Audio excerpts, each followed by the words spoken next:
भक्तों ओम नमः शिवाय, श्री शिवाय नमस्तुभ्यम, जय श्री महाकाल। जी हाँ भक्तों, क्या आपका भी जो बच्चा है उसका मन पढ़ाई में बिल्कुल भी नहीं लगता?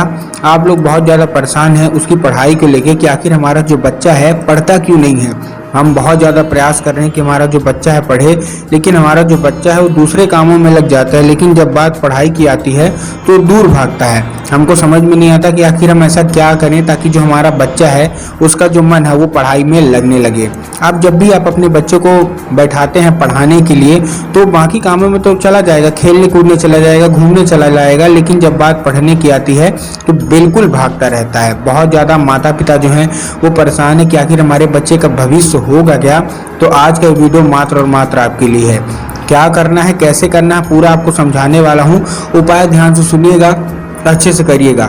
अगर आपने आज का ये उपाय ध्यान से सुन लिया, अच्छे से कर लिया, 100% है कि आपकी सारी की सारी मनोकामना अवश्य रूप से पूरी होगी ही होगी। ठीक, देखिए पूज्य गुरुदेव की जो कथा होती है ना, जैसा कि आपको पता है कि पूज्य गुरुदेव की कथा में लाखों की भीड़ आती है। कितनी की आती है? लाखों की भीड़ आती है। ठीक, अब जब पूज्य गुरुदेव की कथा में लाखों की भीड़ आती है तो लोग जो आते हैं वो क्या करते हैं, वो पत्र के द्वारा अपनी मनोकामना गुरुदेव पर पहुंचाते हैं। किसके द्वारा पहुंचाते हैं? पत्र के द्वारा। तो अभी कुछ महीना पहले की बात है, गुरुदेव की कथा हो रही थी। गुरुदेव की कथा में लाखों की भीड़ आई। जब गुरुदेव की कथा में लाखों की भीड़ आई तो बहुत सारे भक्त आए। जब बहुत सारे गुरुदेव की कथा में भक्त आए तो उन्होंने क्या किया, पत्र के द्वारा अपनी मनोकामना गुरुदेव तक पहुंचाई। जब गुरुदेव ने पत्र पढ़ा तो उसमें बहुत सारे लोगों का केवल और केवल एक ही प्रश्न था कि गुरुदेव, हमारा जो बच्चा है आखिरकार पढ़ता क्यों नहीं है। हम बहुत ज़्यादा परेशान हैं अपने बच्चे की पढ़ाई को लेके। कृपया करके कोई ऐसा उपाय बता दें ताकि जो हमारा बच्चा है ना वो दिन रात पढ़ने लगे, स्कूल में अच्छा नंबर लाए। तब गुरुदेव ने 2 से 3 उपाय बताए और कहा केवल और केवल ये उपाय कर लेना, तुम्हारा जो भी बच्चा है ना जिसका मन पढ़ाई में नहीं लगता उसका मन पढ़ाई में लगेगा ही लगेगा।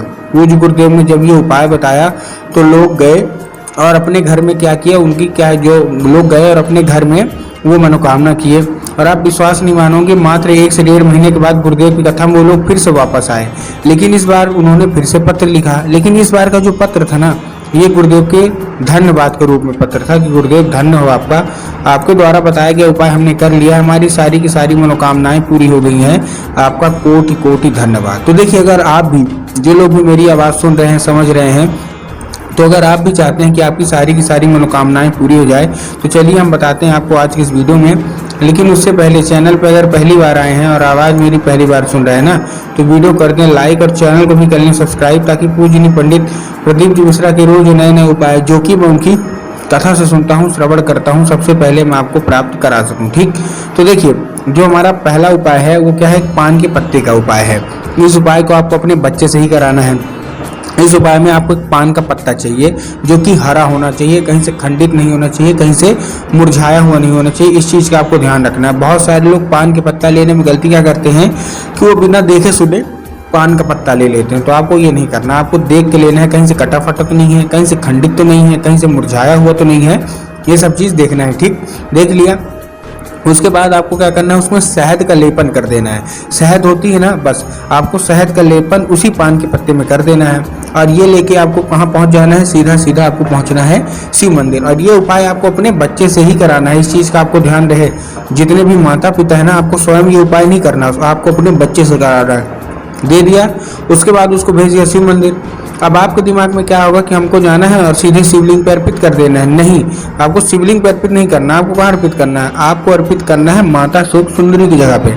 अब देखिए, माता शोक सुंदरी की अगर आपको जगह पता है कि शिवलिंग पे कहाँ होती है तब तो ठीक है, लेकिन अगर माता शोक सुंदरी की जगह नहीं पता शिवलिंग पे, तो पूज्य गुरुदेव ने साफ साफ बताया कि देखिए जो जलाधारी होती है ना, जलाधारी के दाएं मतलब राइट साइड में माता शोक सुंदरी की जगह होती है। तो बस आपको करना क्या है, आपको माता शोक सुंदरी की जगह पे चुपचाप वो पान का पत्ता अर्पित करवा देना है। बस पूज्य गुरुदेव कहते हैं कि अगर पान का पत्ता आपने माता शोक सुंदरी के ऊपर अर्पित करवा दिया ना, आपकी 100% मनोकामना पूरी होगी ही होगी। ठीक, ये था हमारा कौन सा, ये था हमारा पहला उपाय।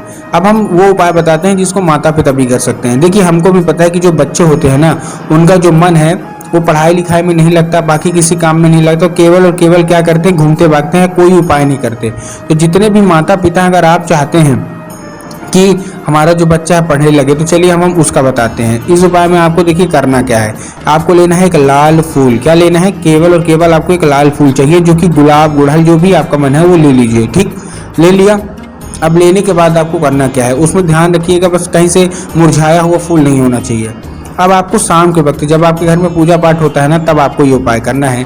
इस उपाय में आपके घर में माता सरस्वती की फोटो होना अति अनिवार्य है। फोटो मूर्ति कुछ भी हो, लेकिन माता सरस्वती का अंश होना चाहिए। ठीक, ले लिया, अगर है तो अच्छी बात है, नहीं है तो आप बाजार से खरीद के लाइए उनकी फोटो या मूर्ति और अपने घर में उनको स्थापित करिए। ठीक है ना।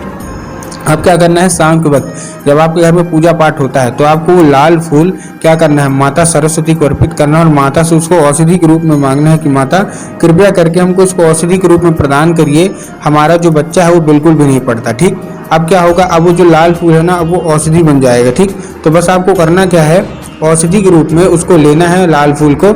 और जब आपका बच्चा उस रात खाना पीना खा के सो जाए, क्या करें, जब भी उस बच्चा उसी दिन, ठीक ना, जिस दिन आप अर्पित कर रहे हैं उसी दिन जब खाना पीना खा के आपको बच्चा रात को सो जाए, तो आपको करना क्या है, आपको वही लाल फूल चुपचाप उठाना है और अपने बच्चे के जो सर है ना, माथा है ना, वहां को 2 बार फेर देना है बस। पूज्य गुरुदेव कहते हैं अगर आपने इतना उपाय कर लिया ना, तो आपका जो बच्चा है वो 100% पढ़ेगा ही पढ़ेगा और फूल के जरिए स्वयं माता सरस्वती उसके दिमाग में प्रवेश कर जाती है। तो ये उपाय आपको अवश्य रूप से कर लेना है।